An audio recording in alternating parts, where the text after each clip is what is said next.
Hey guys, welcome back. Today we're going to look at how to add integers. Alright, so we talked about what integers are. Now we're going to talk about adding both positive and negative numbers together because they have opposite values, so it's kind of going to change the way that we do it. So what you'll notice is I've given you the signs here. Before I slide it, I'll make sure I step out of frame so that you can always pause it and copy it down. But let's just talk through it. So this is kind of similar to what you've been doing with positive numbers, except now we could add two negative numbers. So if we're adding integers with the same sign, meaning either two positive or two negative, and I'm going to look at the negative because you've been adding positive numbers all your life. So we want to start out, take the absolute value. We want to ignore our signs, don't let those throw you off. So step one, take the absolute value. You see that I've done that. Then we're going to add our two digits together. So 3 and 4 are my absolute values. I'm going to add those together to get a 7. Well, then how do I know what my sign is? I'm going to keep the original sign for my answer. Well, these were both negative, so that means my answer is negative. So because they're both negative, I'm getting a more negative number. All right? Again, make sure you get that copied down. The next one is a little different because that one was if they have the same signs. Now we're going to look at how do I add integers if they have two different signs, if I have one positive and one negative number, because that's going to change the way that I do it. So again, I've given you a problem to start out with. -7 plus 5, because these are different values. They go the opposite way on the number line, so I can't just add my digits together. So again, the first step we're going to do, let's start out, we'll take the absolute value of both numbers, 7 and a 5. Then I'm going to look at them, I'm going to subtract the smaller number from the bigger number. So I have a 7 and a 5, 5 is smaller, 7 minus 5 gives me 2. Well, now I just need to determine what is the sign of my answer going to be, and how am I going to do that? Well, I'm going to keep the sign that goes with the larger absolute value, but I want to look back in the original problem.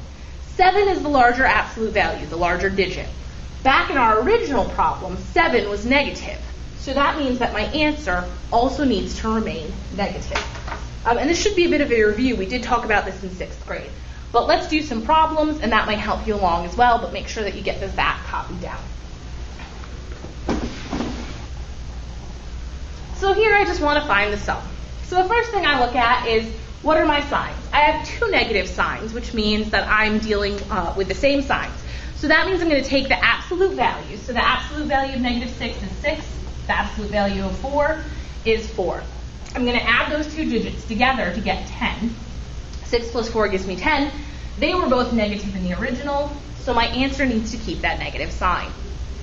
All right, over here you'll notice I have a negative. If there's nothing in front of it, it means it's positive. It's an implied positive sign. So now I'm dealing with numbers that have different signs. So what I'm actually going to wind up doing is subtracting my absolute values. So first let's take our absolute values. The absolute value of -17 is 17. The absolute value of 7 is 7. Subtract the smaller from the larger. 17 is bigger. 17 minus 7 gives me 10. Now I need to determine what will my sign be. The larger absolute value, the larger digit, is 17.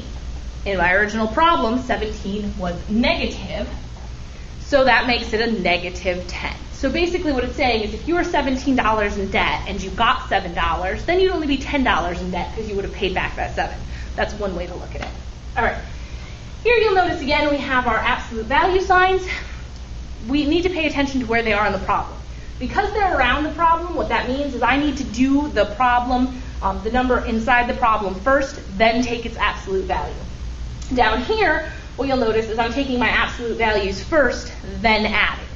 So this kind of works as a grouping symbol in this case. It means do what's inside, then take the absolute value. Don't take the absolute value of each of them. That's what this means. So here I have a 7 plus a -7. Now some of you might see right away, oh, that's going to be 0. How do I know that? Well, this is what we call a zero pair. If you owe $7 and you get $7, you're going to wind up with nothing. But if we follow our rules, and don't let the absolute value throw you off, because that's just how we figure out our answer. So I have 7 and 7 is an absolute value. I'm going to subtract them because they're differing signs, so I wind up with 0. So 0 is neither positive or negative, so I don't need to worry about that.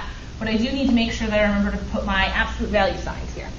And what is the absolute value of 0? Well, 0 is 0 spaces from itself, so 0. Right? Over here, same thing, we're just dealing with bigger numbers, okay? I have 92 plus a negative 26. So I'm dealing with a positive and a negative. So I'm going to take their absolute values. The absolute value of 92 is 92. The absolute value of negative 26 please come to the high school office. is 26. I'm going to subtract them, and you'll notice I set them over on the side. This is just so it's easier for me to subtract them. 66. I wind up with 66. 92 is my larger digit, my larger absolute value. It was positive, so my answer is positive. But pay attention, we're not done yet, because I've got one more digit here.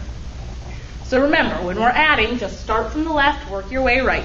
We did this, we did 92 plus negative 26. Now I need to add 3. I wind up with 69. All right. One final problem, and this is kind of to help us differentiate between these two. Here I need to take the absolute value before I add because of the placement of them. Okay? If you look, 8 is an absolute value. There's a negative sign outside it, so that means I want the opposite or the negative of the absolute value. So the absolute value of 8 is 8. We brought our negative sign down. This one, I want the absolute value, the negative's on the inside, so I want the absolute value of negative 3, which is positive 3. I am now adding two numbers that have different signs. So I'm going to take the absolute value and subtract them. So the absolute value of negative 8 is 8. Absolute value of 3 is 3. And I'm going to write over here because I'm running out of room, sorry. 8 minus 3 is 5. 8 is the larger number. Its sign was negative. So my answer is then negative. All right? So if you have any questions, please post them in the comments. You can email me. You can ask in class. Multiple ways to get a hold of me if you're having any kind of issue with this. You can always rewatch the videos as needed. And I'll see you guys tomorrow. Have a great day.